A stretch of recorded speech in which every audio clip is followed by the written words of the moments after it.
So, lastly, here's something else that you guys have asked about. And so, big shout out to all of the people in the neighborhood who are sending and sharing information. I think it's so important that you all are paying attention to what's going on out there. And you want to share that with other people. So, the next thing that we're going to be talking about is SNAP. And a question came up in one of my social media posts. Someone messaged me and asked, "Hey, I saw this on News 10. I don't know where News 10 is. We don't have a News 10 here, but they're saying that they're doing away with SNAP benefits altogether, XYZ." And I thought, oh, well, do tell. I had no idea.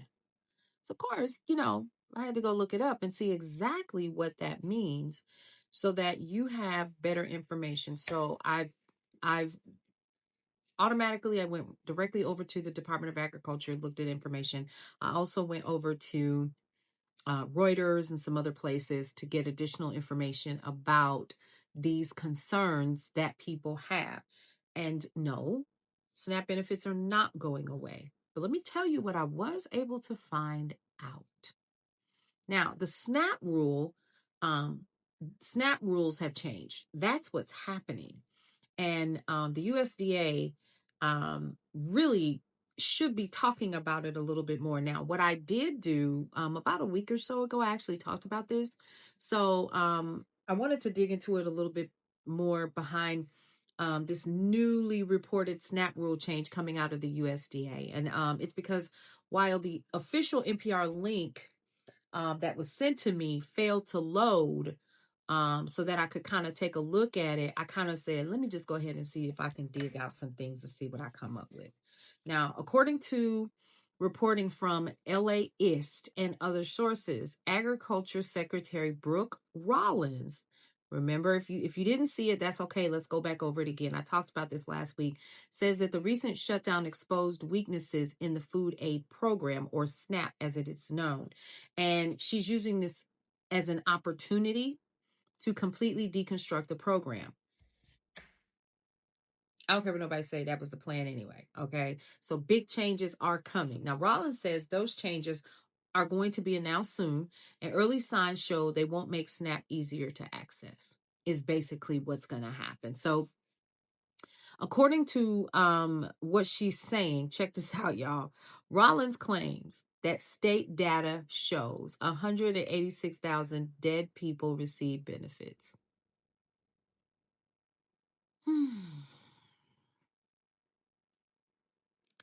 You know, let's kind of put some of this in perspective. So let's say, for instance, a percentage of those people are receiving Social Security benefits. The minute that you submit their death benefit or their death certificate to the state, it automatically goes over to all of the agencies where they were those deceased individuals were receiving any benefits. So some of this is a fallacy. Now, how true it is that 186,000 dead people are receiving benefits is beyond me. But what I do know is here's something else that negates that. You must recertify every 6 months. Let me say that again.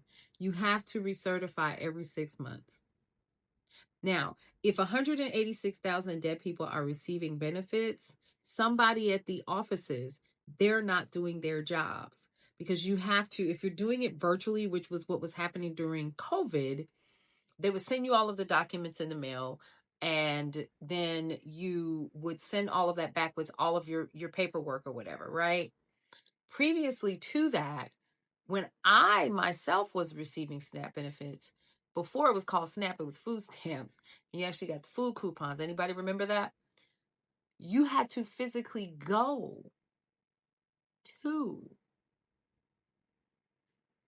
your office with all your documents. And guess what, folks? If you were working, they were connected to the Department of Labor, and they could pull your information up right there. Shows here you've been working such and such. Da da da da da. This is how much you've made. I've seen them do it. So there goes that. 500,000 people receiving benefits twice. Did y'all hear what I just said? Okay. All right. Over 120 arrests for SNAP fraud. 120.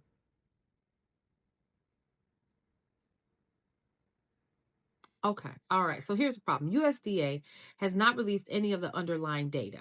Okay. So how do we even know that this mess is true? So not to the public, not to watchdogs, not to independent auditors. And experts warn that the numbers appear to mix honest clerical errors or delayed reporting with intentional fraud, which creates a wildly inflated narrative, which is clearly what's happening here. Okay. Um, 22 states refused to hand over all of their data um, that USDA demanded because they feared the data was being taken out of context. I'm just saying.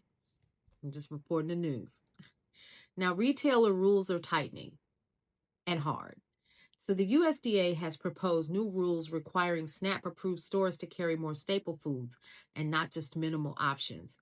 Now, on paper, that sounds really good, but in reality, small stores and food deserts, the very places our communities rely on, may lose SNAP authorization entirely if they can't afford the new requirements. And those new requirements are going to be those staple items, right? So it's this whole crap about, oh, they shouldn't be getting snack foods and potato chips and so forth, and this, that, and the third. Oh, for God's sake, people. Just it's a bag of potato chips. Damn. Anyway, so fewer stores, it actually means fewer places SNAP families can shop. And if you're in a food desert, that makes your SNAP benefits no good to you. Don't have a car, can't get anywhere, you don't have money for Uber to get to 20 miles to get to whatever grocery store. You follow where I'm going? This is an issue. So access is an issue, and it does matter just as much as eligibility does, folks.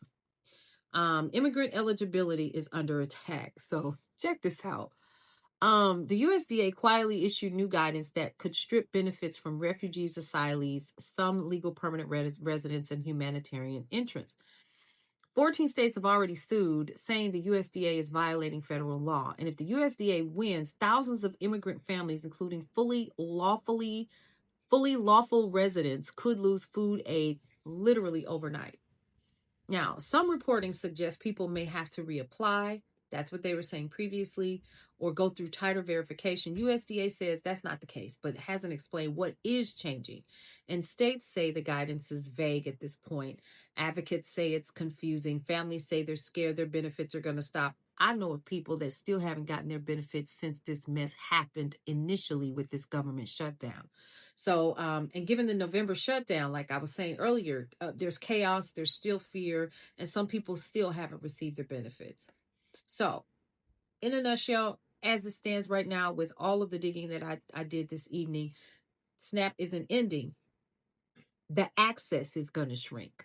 So let's be clear, there's no real plan to eliminate EBT nationwide, but those changes are going to push people off of rolls, restrict stores' access to being able to accept EBT, make immigrants vulnerable, increase administrative workers and errors that those workers are going to make, force more re-verification. It's a mess. And shrink benefit access without ever announcing a quote unquote cut. They got to do that. They can just create all of this right here. Now, of course, we know who gets hurt in this: the underprivileged, seniors, disabled folks. We're talking single parents, working poor households, immigrant communities, food desert neighborhoods. And before you all start with that, oh, they immigrate, they don't need it anyway, so forth and so on. First of all, if you're undocumented, you cannot qualify for these benefits. If you are here under the guise of asylum, if you are receiving additional support like your DACA and so forth, you actually do qualify for those items. And so here's what you need to watch: transparency. That's important. If the USDA says there's fraud, just release the data. Let's see for ourselves, and we'll see exactly what you're talking about. No more secret numbers, but that sounds too much like right. I'm really not feeling this lawsuit. So the immigrant eligibility cases are going to decide how many families get cut off. Retailer access is going to be a big issue because we're talking about families who already are in food deserts, and now you're going to regulate what kinds of foods you can offer through the EBT authorization program. That's an issue. State by state inequality. Some states have complied with USDA data demands, and others have absolutely refused. Expect uneven enforcement as well. And here's the thing. There's real lies behind these headlines, folks. This isn't something that, this isn't just policy. Let me put it to you that way. People just want to not go to bed hungry. It's about putting food on the table. So here's the thing. SNAP is changing. They haven't said how it's going to change. So until that announcement comes from the USDA, I would literally just keep watching what they're saying, paying attention to what your local SNAP offices are saying, because of course, you know that you're going to be receiving any type of communication about those changes as they become available to that staff, that community of people that are working in your local SNAP offices or social services offices. We don't know what those are yet. No one does. Because again, according to the information that I have kind of pulled up, they don't even know. All right, folks. So again, for more news and information that you can use, thanks so much for that. Big shout out to those folks who asked those questions. To the people in the neighborhood, we appreciate you. And for more news and information that you can use, always head over to brownstoneworldwide.com, Cityscape Radio, and you guessed it, Brownstone Living Magazine. You all have a good evening.